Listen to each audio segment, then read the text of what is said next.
उनको सदन में आने से रोक दिया ये कहकर कि महिला सांसदों से उनको खतरा है। सर, आपने तो हमको देशवासियों के सामने आतंकवादी बना दिया, और वो कत्ल भी करते हैं तो चर्चा नहीं होता। एक साल चुप बैठने के बाद ऑपोजिशन के दबाव में आकर आप मणिपुर पे चर्चा करने पर मजबूर हुए, और किया भी तो कब? रात के 2 बजे, जब देश सो रहा था। 2023 के विंटर सेशन में 141 ऑपोजिशन एमपीज को एक साथ सस्पेंड कर दिया गया था, और करने के बाद भारतीय न्याय संहिता लेकर आए एक नया क्रिमिनल लॉ जो पूरे देश के क्रिमिनल कोड के प्रोसीजर को बदल देता है। हम मानते हैं कि एलओपी का सलाहकार कोई नहीं है सर, परंतु प्रधानमंत्री जी का सलाहकार बनके बेरोजगारी पे चर्चा नहीं करनी है, शिक्षा पे नहीं करनी है, स्वास्थ्य पे नहीं करनी है, बजट पे नहीं करनी है, प्रदूषण, एसआईआर, डिफेंस, विदेश नीति, नेशनल सिक्योरिटी पे नहीं करनी है, एप्स्टीन फाइल्स पे नहीं करनी है। मुद्दा है स्पीकर्स का रिमूवल, उसके ऊपर बोलिए। सिर्फ वाह मोदी जी वाह करना है सर, कीजिए, पर आपसे विनती इतनी है कि डेमोक्रेसी को बचाइए और कृपया इस सदन को किसी पार्टी ऑफिस मत बनने दीजिए सर, यही दरख्वास्त है।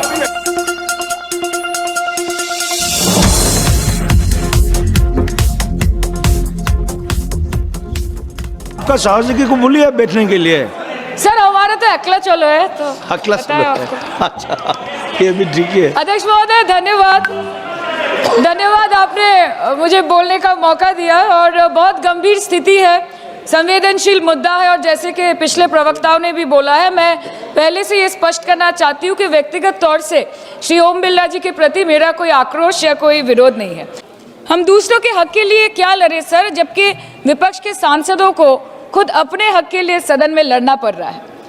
पिछले 7 सालों से आपने डेप्यूटी स्पीकर का पोस्ट खाली रखा, क्यों? क्योंकि आप नहीं चाहते कि इस तरफ से कोई उठकर उस चेयर में बैठे।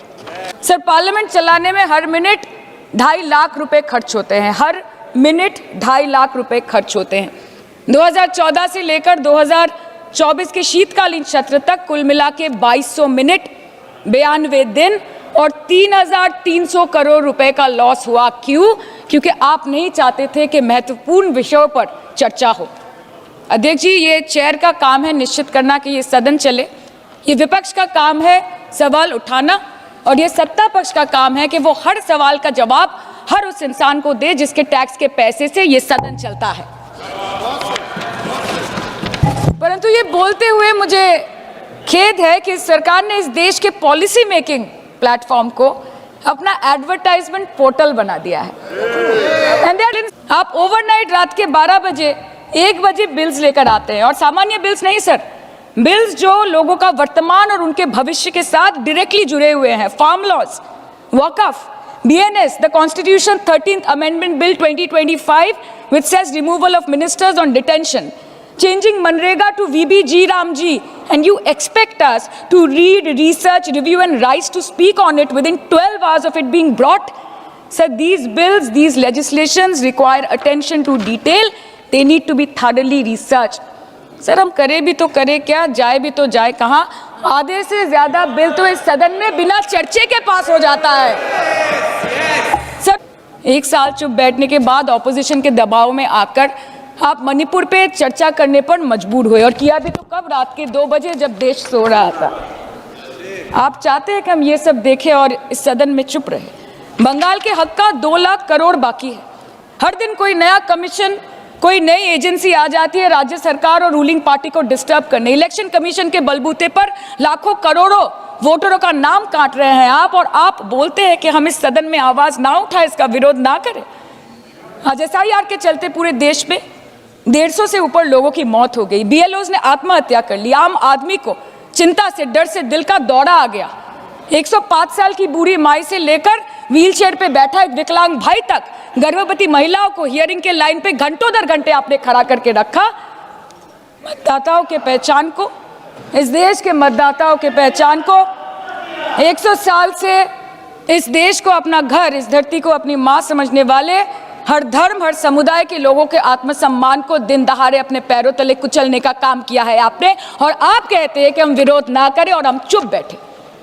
सर, बाहर विरोध करते हैं तो FIR होगा, ED CBI होगी, कार्रवाई होगी, और सदन के अंदर प्रोटेस्ट करें तो सस्पेंड कर देंगे। सर, हमारे साथी आज भी मकर द्वार पे बैठे हैं बाहर सस्पेंड होके। 2023 के विंटर सेशन में 141 ऑपोजिशन एमपीज को एक साथ सस्पेंड कर दिया गया था, और करने के बाद भारतीय न्याय संहिता लेकर आए, एक नया क्रिमिनल लॉ जो पूरे देश के क्रिमिनल कोड के प्रोसीजर को बदल देता है, जो स्टेट्स के लॉ एंड ऑर्डर को डायरेक्टली अफेक्ट करता है। सर, बाहर भी बुलडोजर चलाएंगे और सदन के अंदर भी बुलडोजर चलाएंगे। सर, ऐसा नहीं होता है। ये ताकत की बुलंदी भी पल भर का तमाशा है। जिस डाल पे बैठे हैं वो टूट भी सकती है, जिस डाल पे बैठे हैं वो टूट भी सकती है। इसलिए ख्वाब जरूर देखिए, लेकिन ख्वाबों में घर बना के रहने की गलती मत कीजिएगा। आज 303 से ज्यादा एमपी आपके हैं, 2000 से ऊपर एमएलए आपके हैं, 21 राज्य आपका है। हर डिबेट, हर डिस्कशन, हर बिल पे बोलने के लिए 70% वक्त आपको मिलता है। मीडिया आपका, सब उनका है। हम अपने लीडर का नाम एक से ज्यादा 2 बार बोले तो हम पे रोक लगाई जाती है, और ट्रेजरी बेंच वाले वहां बैठ के पार्टी का नारा लगाते हैं और अपने नेता मंत्रियों का नाम जपते हैं, तो तब सब ठीक है सर, कोई प्रॉब्लम नहीं है। सर, इस सदन का कैमरा, बहुत मेरे साथी बोल रहे थे कि कैमरा भी ये सब देख देख के कॉम्प्रोमाइज हो गया। बोलते हमें दिखाता आप लोगों को है। माइक जब हमारी बातें खलने लगे तो माइक ऑटोमेटिकली ऑफ हो जाती है। सर, ये पता है सबको। मैगजीन दिखाना, किताबों से कोट करना राहुल जी, अखिलेश जी, अभिषेक जी को अलाउड नहीं है, पर ब्लू आइड बॉय को अलाउड है सर, अलाउड है सर। मैं नाम नहीं ले रही हूँ, अच्छी बात बोलिए। आप सही कहते हैं सर कि देश देख रहा है, देश सच में देख रहा है कि कैसे ऑपोजिशन आ भी करती है तो हो जाती है बदनाम, और वो कत्ल भी करते हैं तो चर्चा नहीं होता।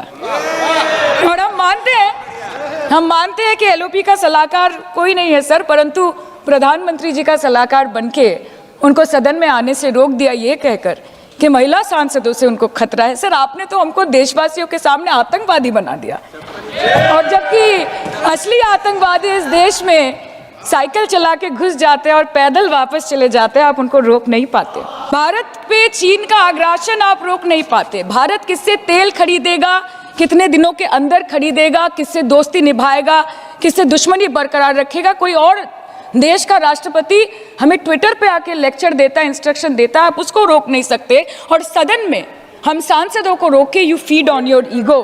सर, कृपया इतना भरोसा रखिए कि लड़ाई नीतियों की है, विचारों की है, आपके और हमारे परिवारों की नहीं, इस देश के लोगों के अधिकार की है। हाँ, लड़ते हैं हम आपसे, हम लड़ते हैं आपसे, संविधान हाथ में लेके लड़ते हैं, हाथ में हमारे तलवार नहीं है सर।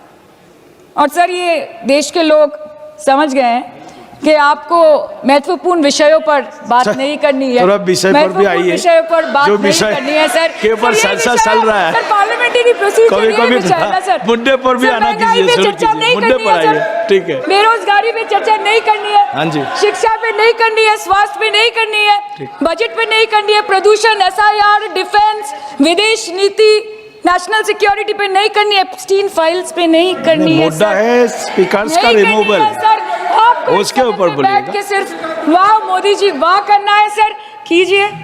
पर आपसे विनती इतनी है कि डेमोक्रेसी को बचाइए और कृपया इस सदन को किसी पार्टी ऑफिस मत बनने दीजिए सर, यही दरख्वास्त है। क्योंकि ये सदन जैसे हमारे आदरणीय प्रधानमंत्री के लिए मंदिर है, वैसे हमारे लिए भी मंदिर है, और गणतंत्र हमारी पूजा है, संविधान हमारी गीता है। और इस मंदिर में बैठ के अगर कोई झूठ बोले और गीता पे हाथ रखे, कोई अन्याय करे, तो sir all India Trinamool Congress जो इस देश की 3rd लार्जेस्ट ऑपोजिशन है, that will surely not pander or surrender to your step motherly or should I say step fatherly attitude। अंत में अध्यक्ष महोदय मैं पुनः ये कहना चाहती हूँ कि ओम बिरला सर से व्यक्तिगत रूप से मुझे कोई भी विरोध नहीं है, और मुझे ये बुरा लग रहा है कहते हुए कि मैं पहली बार की सांसद हूँ और मेरे पहले टर्म में उनके विरोध में मुझे ये अविश्वास और अनास्था प्रस्ताव लाना पड़ रहा है। मैं चाहती हूँ कि उनकी चेहरे की हंसी सदैव बरकरार रहे, और इसी संदर्भ में मैं एक शेर कह के अपनी बात खत्म करना चाहती हूँ कि तू लाख बेवफा है मगर सर उठा के चल, कि तू लाख बेवफा है मगर सर उठा के चल, दिल रो पड़ेगा तुझे पशेमान देखकर। Thank you so much.